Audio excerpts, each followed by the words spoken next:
Bismillahirrahmanirrahim. Assalamualaikum warahmatullahi wabarakatuh.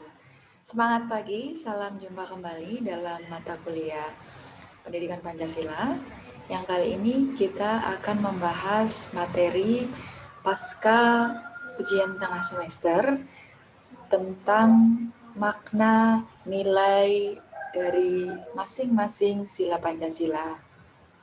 Sebagaimana kita ketahui, sila Pancasila terdiri dari 5 sila. Nah, nanti kita akan uraikan satu persatu dari makna masing-masing sila tersebut.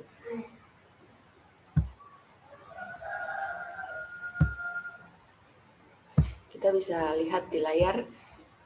Yang pertama, kita akan bahas mengenai sila ketuhanan yang Maha Esa ya. Lalu apa yang menjadi makna dari sila pertama, ketuhanan yang Maha Esa? Dan saya yakin tentunya di sini teman-teman sudah pernah mempelajari sebelumnya, juga sudah pernah mendapatkan materi mengenai bagaimana makna dari masing-masing sila Pancasila itu sendiri. Akan tetapi Ibu di sini akan memfasilitasi teman-teman untuk mereview ulang apa sebenarnya yang menjadi poin penting atau garis besar dalam kita mengimplementasikan dari masing-masing sila tersebut. Yang pertama adalah tentang sila ketuhanan yang Maha Esa. Yang tentunya hal tersebut adalah sebuah manifestasi dari fitrah seorang manusia sebagai makhluk individu sekaligus makhluk Tuhan, ya. Jadi kita sudah tahu bahwa kita diciptakan, apalagi seorang muslim ya, diciptakan tidak lain adalah untuk beribadah kepada Allah Subhanahu wa taala. Sebagaimana firman dari Allah Subhanahu wa taala itu sendiri, yang kita diminta tugas dan kewajiban utamanya yakni menjadi insan yang memiliki tanggung jawab khususnya dalam hal peribadatan, karena nantinya kita tahu apa saja yang menjadi atau hal-hal yang sudah kita kerjakan pasti akan kita pertanggungjawabkan nantinya. Nah, berkaitan dengan hal tersebut tentunya erat jika kita sedang belajar tentang sila ketuhanan yang Maha Esa itu sendiri, karena hal ini atau sila ini tidak hanya sekedar ucapan yang bermakna kita percaya ya, tetapi kita juga harus membuktikan dalam kita meyakini adanya zat lain yang menguasai diri kita, atau kita percaya bahwa adanya Allah sebagai pengatur dari alam semesta yang ada, tetapi kita juga harus menjalankan segala perintahnya dan menjauhi segala larangannya. Nah, tentunya hal-hal tersebut juga berkaitan dengan hal-hal yang bersifat konsep peribadatan ya. Beribadah tidak hanya kita dari segi mengamalkan sholat, kemudian kita menunaikan puasa, zakat, naik haji kalau kita sebagai muslim. Tapi jauh lebih dari itu, bagaimana kegiatan sehari-hari kita juga menghasilkan nilai peribadatan sendiri, bisa menjadi pahala sendiri untuk kita semua. Misalkan dengan belajar, menuntut ilmu, bisa menjadi nilai ibadah untuk kita, bekerja juga menjadi nilai ibadah untuk kita, kemudian menjalankan hal-hal apapun yang kita niatkan dengan diawali dengan berdoa, kita niatkan dengan ibadah, dengan ikhlas, insya Allah nilainya juga menjadi ibadah tersendiri. Nah, dari sini pun kita juga kembali kepada materi sebelumnya mengenai sistem atau susunan dari Pancasila yang berbentuk hierarkis piramidal itu sendiri. Kenapa demikian? Ya karena dalam hierarkis piramidal, sila pertama ketuhanan yang Maha Esa itu letaknya berada di paling bawah. Otomatis ketika dia menjadi sila terbawah, bukan kemudian dia tidak kuat posisinya ya, dia dijadikan sebagai pondasi, dijadikan sebagai alas atau dasar pengamalan dari sila-sila yang berada di atasnya. Atau kalau dalam bahasa hierarkis piramidal, sila pertama, sila ketuhanan yang Maha Esa menjiwai sila kedua, sila ketiga, sila keempat, sampai sila kelima. Jadi ketika ingin melaksanakan sila kedua, kita ketika ingin melaksanakan atau mengimplementasikan sila ketiga sampai kepada sila kelima, itu kita harus menjiwai dulu, atau paling tidak kita harus paham betul lah apa yang dimaksudkan dari sila pertama yang kita ketahui dari dasar ketuhanan yang Maha Esa itu sendiri, ya. Nah, itu yang dimaksud dengan sila ketuhanan yang Maha Esa, di mana selalu berkaitan dengan nilai-nilai patokan religius, ya. Kalau dalam diagram keseimbangan pun juga Pancasila itu sebagai penggabungan antara ide nasionalis dengan ide religius. Maksudnya di sini bahwa kita tidak sekedar dituntut menjadi warga negara yang nasionalis, memiliki rasa cinta tanah air dan bela negara yang tinggi, tapi juga di sisi lain dari sejarah yang ada pun sikap religiusitas itu sangat diperlukan. Ya, sebagaimana dulu ada para perumus Pancasila dari panitia kecil yang terdiri dari 9 orang, di mana mereka terdiri dari kaum religius, dari ulama, kemudian menghasilkan Jakarta Charter, kemudian sila pertama akhirnya dikonversi dan diganti, disesuaikan lagi dengan sila yang ada pada saat ini. Kemudian ada kaum dari pergerakan dari pondok, kemudian santri pun juga turut dalam rangka mengusir penjajah, kemudian bagaimana kita tahu juga pergerakan Nahdlatul Ulama, Muhammadiyah. Nah, semuanya kita bisa angkat dari nilai-nilai religiusitasnya sehingga kita bisa sampai pada tahapan saat ini. Oleh karenanya tidak akan melepaskan sikap religius tersebut dalam hal penyelenggaraan negara, ya. Nah, itulah pula yang membedakan konsep negara Pancasilais dengan konsep negara yang sekuler, ya.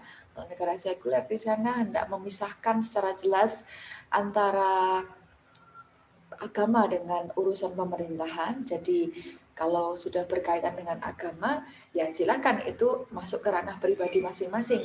Kalau berkaitan dengan urusan pemerintahan, yaitu murni dari tugas pemerintah, baik itu eksekutif, legislatif maupun yudikatif. Nah, itu dari prinsip negara sekuler. Nah, kalau di negara Pancasila tidak dipisahkan sedemikian rupa, tapi urusan keagamaan pun juga menjadi ranah dari pemerintah turut serta dalam menjamin terlaksananya peribadatan tersebut.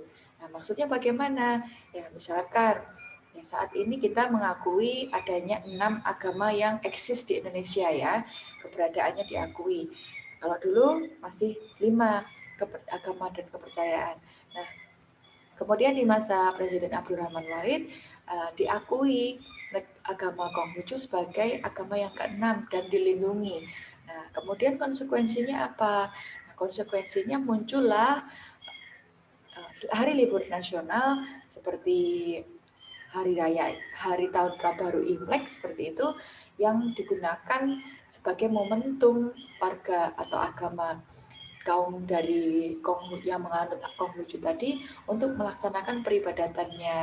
Nah, sama halnya ketika kita sebagai Muslim, umat Islam, kemudian memperingati Idul Fitri, disediakan hari raya, bahkan cuti bersama, kemudian di setiap tanggal 25 Desember diberikan keleluasaan untuk para kaum Nasrani untuk menjalankan peribadatannya, atau hari raya Nyepi berikut hari raya Waisak. Nah, inilah yang barangkali tidak ditemukan di negara lain. Ketika kita berkunjung atau barangkali suatu saat teman-teman di sini apply beasiswa, kemudian ke Australia atau ke Amerika, di sana ya tidak ada kemudian ada hari libur Idul Fitri, tidak ada di sana, ya.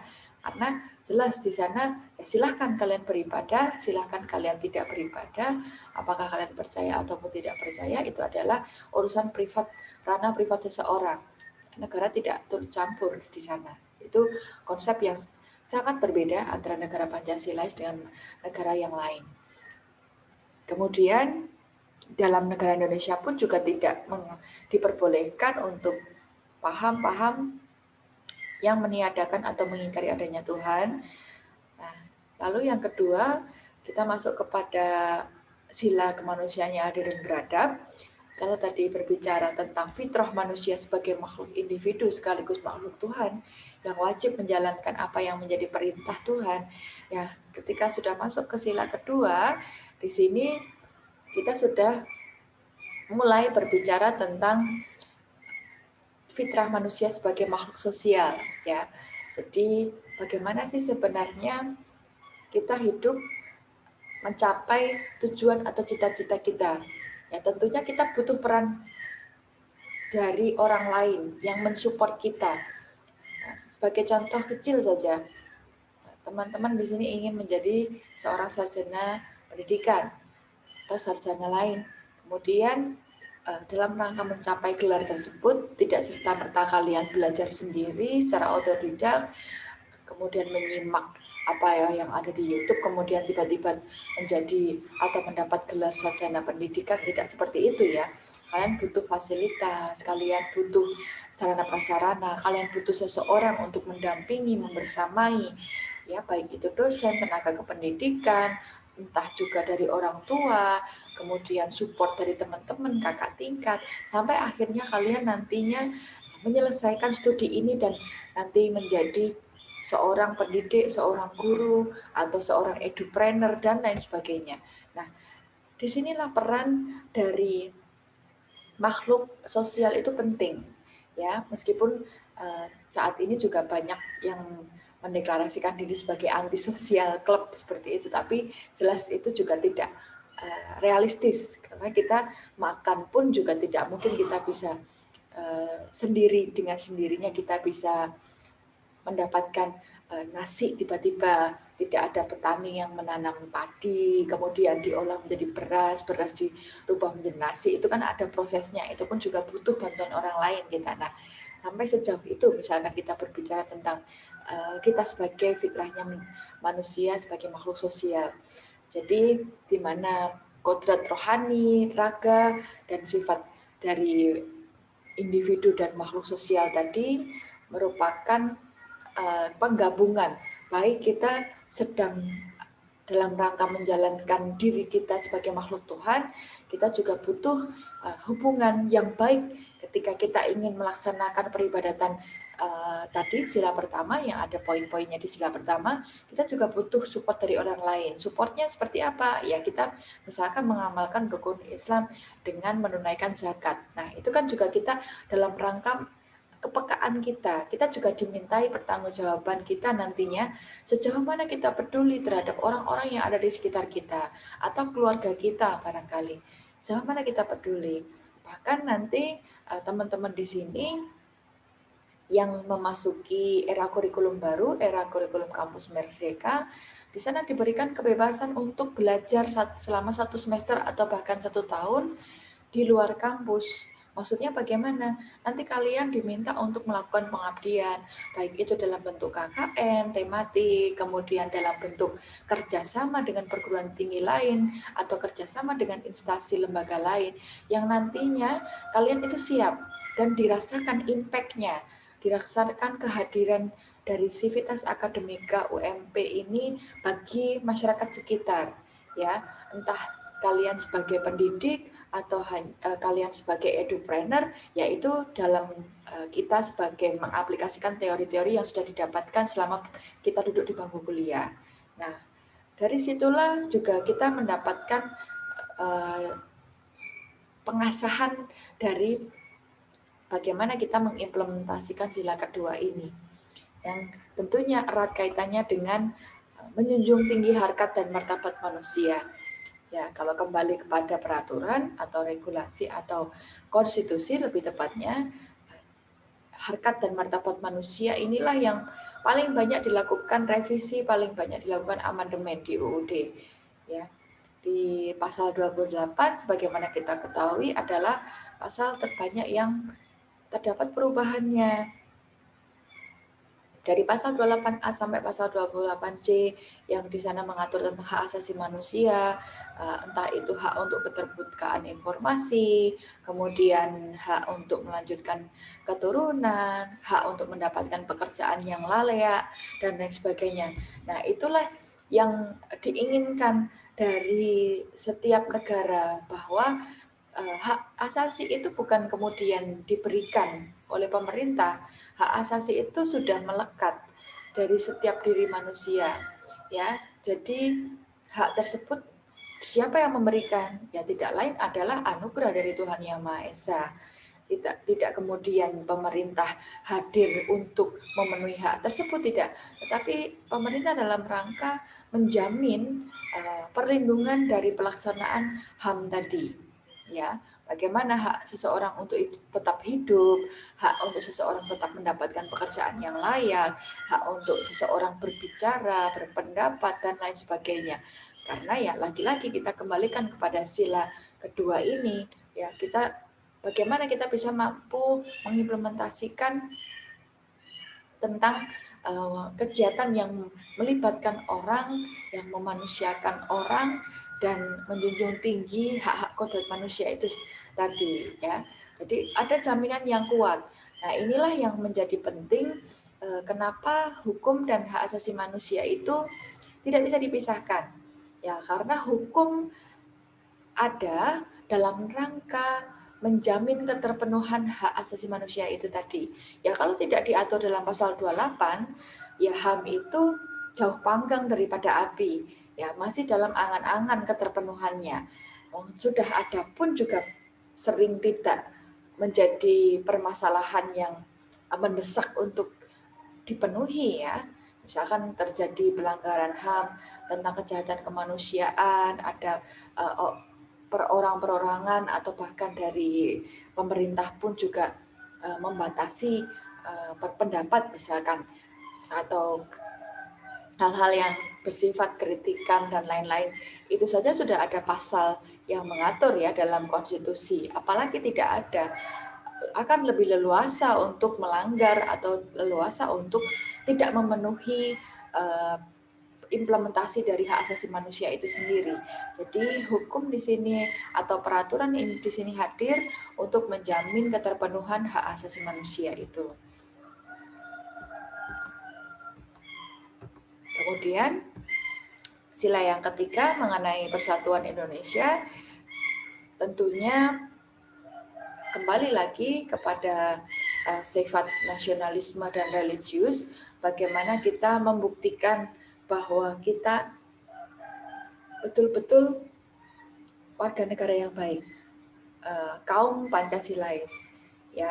Maksudnya bagaimana kaum Pancasilais? Ya tentunya bagaimana seseorang itu membuktikan dirinya sudah mengimplementasikan hal-hal yang diamanatkan dalam masing-masing sila dalam Pancasila. Ya, jangan kita hanya sekedar slogan NKRI harga mati misalkan, atau saya Indonesia, saya Pancasila, kemudian kita merasa atau saya merasa yang paling Pancasilais. Orang yang tidak menyampaikan ini, tidak berkoar-koar tentang NKRI harga mati, tidak berkoar-koar saya Pancasila, saya Indonesia, berarti dia bisa digolongkan sebagai orang yang anti Pancasila. Ya, jangan sampai seperti itu. Ya buktikan, tidak hanya sekedar ucapan bahwa kalian menyampaikan NKRI harga mati, tapi nongkrongnya di fast food internasional, ya. Kemudian masih banyak alat-alat yang dipakai, bahkan handphone yang kita pakai juga, ya itu tidak bisa dikatakan kemudian tidak nasionalis, ya, karena juga untuk support dari bangsa pun juga saat ini belum ada yang head to head bisa sama dengan HP atau smartphone yang kita bisa beli dari luar seperti itu, ya. Tapi misalkan dengan hal-hal kecil lah, kita merawat lingkungan, kemudian bagaimana kita memanfaatkan air dengan bijak, tidak egois, ya. Ya ini mumpung saat ini melimpah, kemudian kita pakai sedemikian tidak bijaknya, ya. Tapi tentunya kita juga memikirkan, oh ketika saya buang sampah di sungai, kemudian memberikan efek untuk ekosistem yang ada di laut, kemudian mereka pun lama-kelamaan punah. Bagaimana nasib anak cucu kita? Jangan-jangan mereka tidak bisa menikmati iklim yang sudah sangat jauh ya dari kata normal ya. Kalau saat ini kan kita juga tidak bisa memastikan bahwa bulan Maret itu pasti hujan, kemudian nanti di bulan Juli pasti sudah kemarau. Nah, kadang juga Juni-Juli sudah hujan pun juga bisa unpredictable ya, tidak bisa diprediksi. Karena lagi-lagi sudah terjadi pemanasan global, kemudian mengakibatkan iklim pun juga mengalami perubahan, dan lain sebagainya. Nah, inilah yang dari hal-hal kecil yang kita rasakan sepele, alah cuma satu plastik saja kok yang dibuang misalkan. Nah, orang yang berpikiran alah cuma satu plastik itu ada 1 juta saja. Dan 1 juta plastik sudah terbuang dengan sia-sia di sungai, tidak bisa diurai sampai menumpuk dan akhirnya memunahkan ekosistem. Nah, itulah hal-hal yang kecil yang kemudian kita bisa tentunya jauh dari ekspektasi dan rasa cinta tanah air itu ya. Kemudian selain dari hal-hal tadi juga tentunya Sila Persatuan Indonesia berkaitan dengan bagaimana kegiatan penyelenggaraan negara selama ini, apakah penyelenggaraan negaranya cukup konsisten untuk membangun tidak hanya ada di lingkungan atau Pulau Jawa, tetapi juga memperhatikan bagaimana Kalimantan, bagaimana Sulawesi, bagaimana Nusa Tenggara.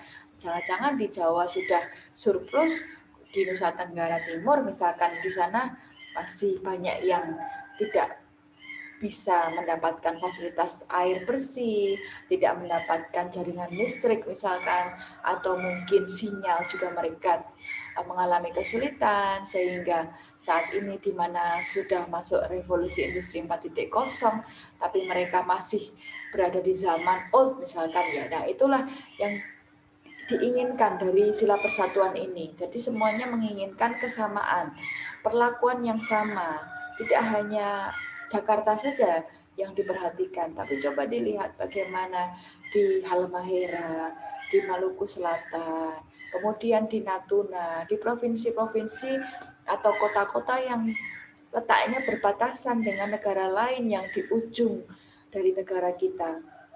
Apakah sudah sama pembangunannya dan penyelenggaraannya, kehadiran pemerintah itu dirasakan sampai sana, misalkan sejauh itu ya.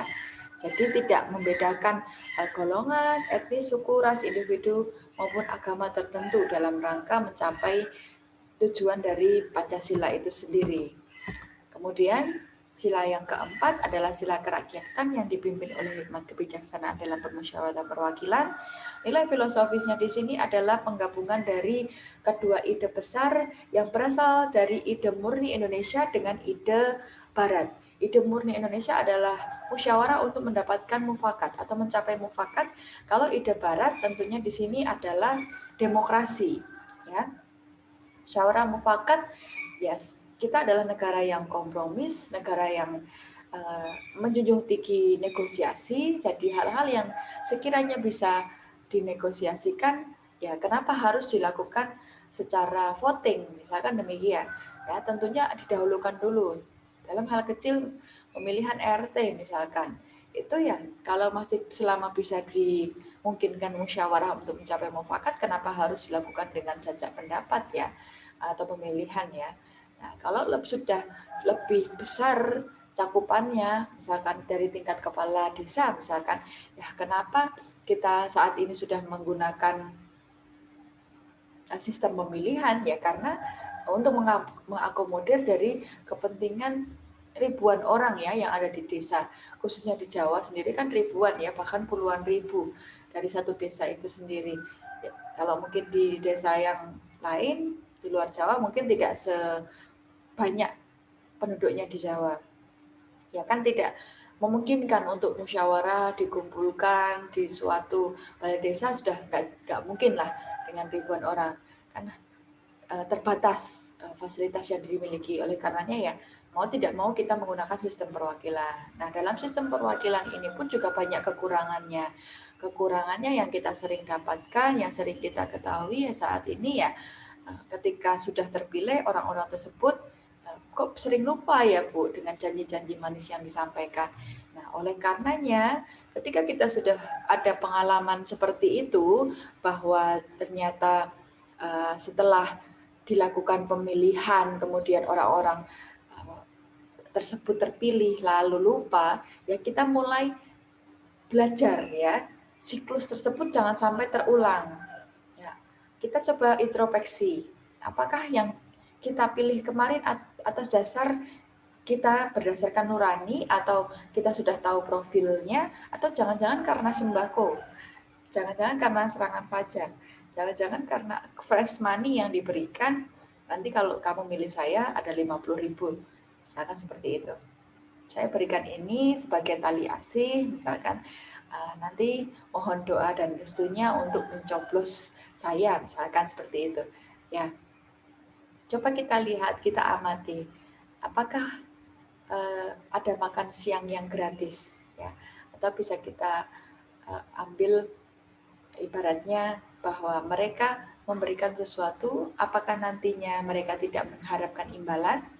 Apakah tidak mereka mengharapkan balik modal setelah mereka mengeluarkan jutaan atau mungkin miliar uang untuk membagi-bagikan sembako, membagikan serangan fajar tadi kepada orang-orang agar orang memilih dia. Ya, jadi jangan harap ketika kalian sudah memilih berdasarkan kepentingan tertentu, kemudian yang didapatkan adalah orang-orang yang nantinya tidak memikirkan kepentingan atau aspirasi rakyatnya, malah cenderung untuk memperkaya diri sendiri. Nah, itu kita introspeksi. Kita rajin-rajin membaca profil mereka. Oh, calon ini sudah memberikan atau sudah terbukti kontribusinya terhadap Purworejo misalkan. Kalau calon ini dia tidak pernah hidup di Purworejo, tapi tiba-tiba ketika ada pemilihan kepala daerah, dia masuk dan mengaku-ngaku menjadi putra daerah.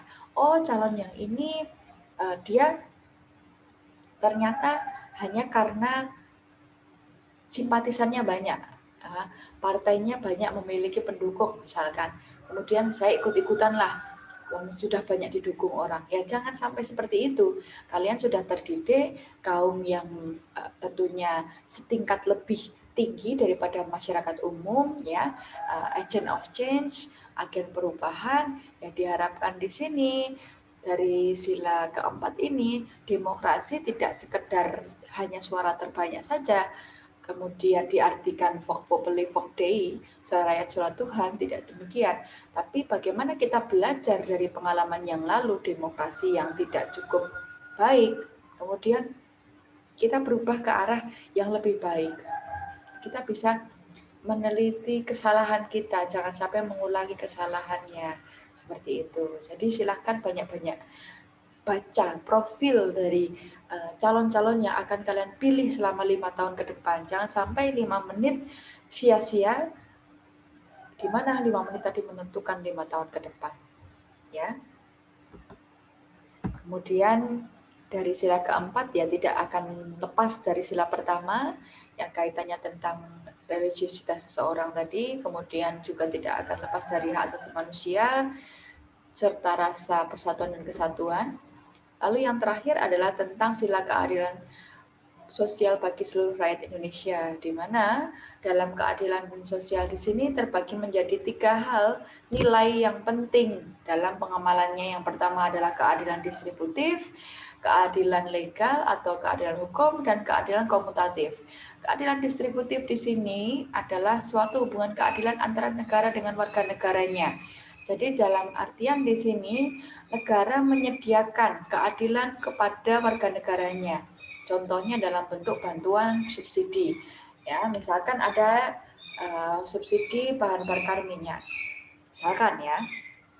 Tapi sepertinya ada perubahan ini, nampaknya akan ada pencabutan terhadap subsidi. Ya, kita lihat saja sejauh mana pemerintah konsisten menjalankan keadilan distributif ini.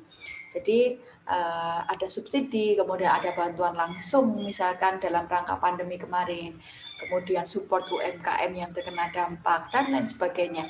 Nah, itu adalah yang disebut dengan keadilan distributif ya. Sejauh mana negara hadir ketika rakyat menginginkan campur tangannya ya, menginginkan intervensi dalam hal tentunya ya kita sudah melaksanakan kewajiban kita sebagai rakyat, mematuhi hal-hal yang sudah diatur dalam peraturan perundang-undangannya. Nah, kemudian kita juga menginginkan hak-hak kita juga harus dipenuhi. Ya, dalam artian keadilan distributif inilah negara menyediakan konsep keadilan dalam bantuan, dalam bentuk subsidi dan kesempatan hidup yang sama. Kemudian ada keadilan legal, tentunya keadilan warga negara dan negara dalam hal regulasi atau peraturan perundang-undangan. Lalu keadilan komutatif, hubungan keadilan antara warga yang satu dengan warga yang lain secara timbal balik. Maksudnya bagaimana? Ya, ketika seseorang memberikan prestasi atau menunaikan prestasi, ya dia mengharap kontraprestasi. Dia mengharapkan imbalan atas hal-hal yang sudah dia kerjakan. Contohnya saya bekerja untuk instansi UMP. Saya sudah menjalankan tridharma, sudah mengajar, meneliti, mengabdi. Nah, saya juga mengharap ada salary atau gaji atau upah ya setelah saya menunaikan 3 hal tersebut, misalkan demikian. Nah, itu adalah keadilan komutatif. Nah, keadilan komutatif di sini pun juga tidak lepas dari campur tangan pemerintah. Ya, pemerintah juga mengatur dalam undang-undang ketenagakerjaan. Di sana diatur bagaimana sebuah instansi, sebuah perusahaan yang mempekerjakan seseorang juga harus patuh. Misalkan bagaimana jika ada lembur? Oh, ternyata harus diberikan upah lembur. Bagaimana jika seorang karyawan perempuan kemudian cuti melahirkan misalkan, ya harus diberikan jangka waktu tertentu seperti itu. Kemudian bagaimana jika ada hari raya? Oh, diberikan tunjangan hari raya dan lain sebagainya. Nah, itulah yang disebut dengan keadilan komutatif. Nah, dari sini berangkat dari materi yang sudah Ibu hadirkan pada hari ini, ya, nantinya Ibu harapkan dari teman-teman untuk bisa membuat sebuah tugas seperti itu ya. Jadi tugasnya di sini adalah kelompok sistemnya. Kemudian dari tugas kelompok itu misalkan ya satu kelas terdiri dari 25 anak ya. Satu kelompok itu 5 anak, terdiri dari 5 anak ya. Kemudian masing-masing kelompok tersebut saya minta untuk membuat sebuah eksperimen sosial atau sosial eksperimen yang bisa diambil dari implementasi masing-masing sila Pancasila ya. Boleh kalian mau berbicara tentang pengamalan sila pertama. Kemudian bagaimana sih sebenarnya ketika saya mengadakan eksperimen sosial di bidang toleransi umat beragama atau misalkan dari sikap tolong menolong misalkan ya. Jadi dari masing-masing orang anggota misalkan kemudian melakukan eksperimen sosial, lalu apakah masih ada keinginan dari warga negara Indonesia tentunya di sana untuk menjunjung tinggi rasa toleransi khususnya dalam hal sikap saling tolong menolong. Nah, ini Ibu coba untuk berikan suatu gambaran. Ini video sosial eksperimen yang dibuat oleh kakak tingkat kalian terdahulu. Boleh minta bantuan nggak? Tadi kan saya habis ke rumah teman mau pulang ke kos, tapi tas saya ketinggalan. Nanti kalau saya kesini buat ambil uang, bayarnya gimana? Tinggal dulu nggak Bapak? Rumahnya mana? Di apa? Lausan alun-alun. Nanti kesini lagi nggak Bapak? Iya nggak Bapak? Oh iya, Cak. Minimalisasi ya, Mbak.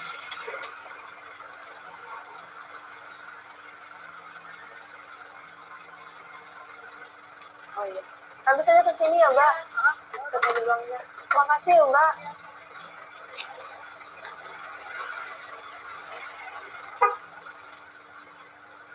Bentar ya, Mbak.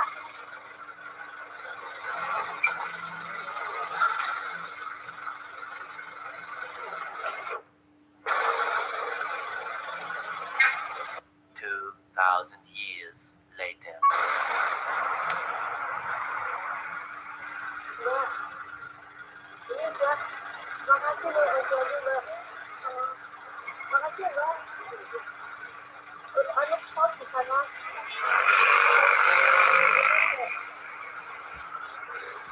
Makasih ya, Mbak. Ya, gambarannya seperti itu ya. Jadi saya minta untuk teman-teman membuat sebuah video sosial eksperimen. Masing-masing kelompok terdiri dari 5 sampai 6 anak ya, maksimal 6 anak. Kemudian di sana nanti kalian membuat video berdurasi maksimal 3 menit, minimal 1 menit. Ya intinya dalam rangka mengimplementasikan masing-masing sila ini, kemudian kalian uji cobakan, kalian eksperimen ke masyarakat sekitar, sejauh mana kepekaan mereka dalam hal pengamalan dari masing-masing sila Pancasila ini sendiri. Ya, misalkan ada pertanyaan, bagaimana kalau saya tidak di Purworejo, Bu? Saya jauh.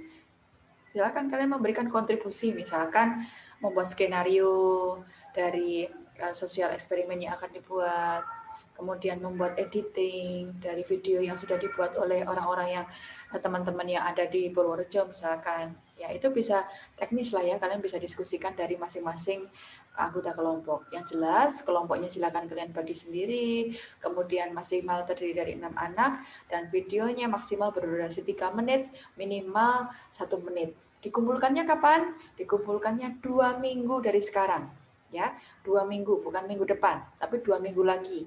Jadi sekitar awal Desember, kalian mengumpulkan video eksperimen sosial ini. Ya, kurang lebihnya seperti itu. Jika nanti ada pertanyaan, bisa kalian tuliskan di kolom komentar Google Classroom, dan saya selalu mengingatkan oleh teman-teman untuk senantiasa jangan lupa mengisi presensi di Google Classroom.